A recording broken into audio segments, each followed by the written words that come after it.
Hi there, and thanks for tuning in to another edition of International Trade Figures. Now, the government of Ghana is rigorously pursuing the West Africa Transport and Transit Facilitation Project by the construction of some strategic road projects to facilitate transit trade. This has led to the timely completion of the Tema Motorway Runabout Road Project, which is part of Ghana's international corridor. Now, on today's edition of International Trade Figures, we shall take a look at how this and other important international corridor routes can help promote transit trade between Ghana and our landlocked countries. International Trade Figures is brought to you by Ghana Free Zones Authority. They say sharing good fortunes and GOL, good energy, ADB, truly, agric and more. International Trade Figures is also supported by Pejase Valley Resort. My name is Anas Pio. Stay tuned. Stay tuned for our focal point segment.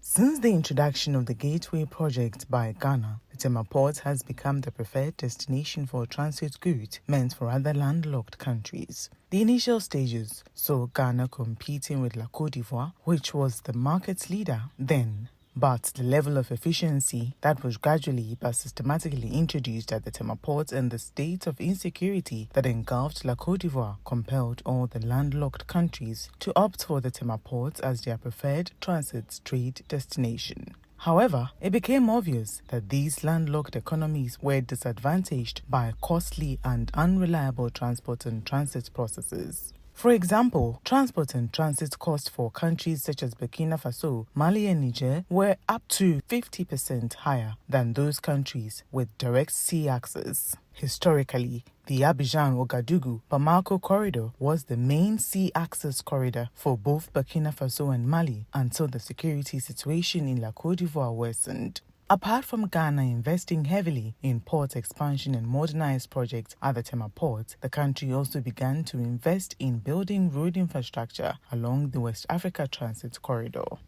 In June 2008, Ghana, together with its landlocked neighbors, began the West Africa Transport and Transit Facilitation Project with an International Development Association IDA credit facility of $190 million, which was meant to improve access by Burkina Faso and Mali to the ports of Ghana and to facilitate the efficient movement of traffic along the Tema-Ouagadougou-Bamako Road Transport Corridor. The Tema Motorway Runabout is strategically positioned not only in terms of its economic importance to the West Africa transportation and transit facilitation agenda, but also to the Abidjan-Lagos corridor. The Abidjan-Lagos corridor is a subset of the longer Dakar-Lagos road, which is part of the Transit African Highway Network within the ECOWAS sub-region, and its development falls under the Programme for Infrastructure Development in Africa, PIDA.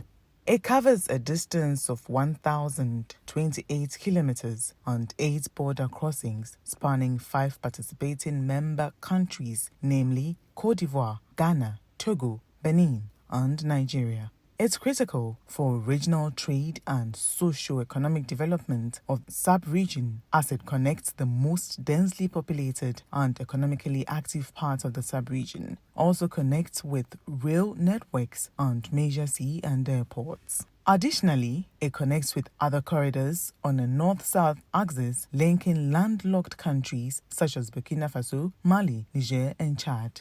Presently, the corridor supports approximately 75% of the trade activities of the sub-region and is considered as the backbone of multimodal trade logistics. According to Ghana's Ministry of Roads and Highways, Honorable Kwesi Amoakwanta, the completion and commissioning of the first phase of the Tema Motorway Runabout is expected to improve the capacity of the Tema intersection as well as enhance safety and efficiency of road transport and freight from the ports of Tema. It will also provide uninterrupted traffic flow to facilitate trade and transit in the West African sub-region. Trade analysts are optimistic that considering the abundant natural resources, the development of road corridors can greatly promote industrialization under the emerging African continental free trade area. At the same time, global and continental value chains are one of the main features of today's global economic prospects, and West African countries could leverage on chains in its development process.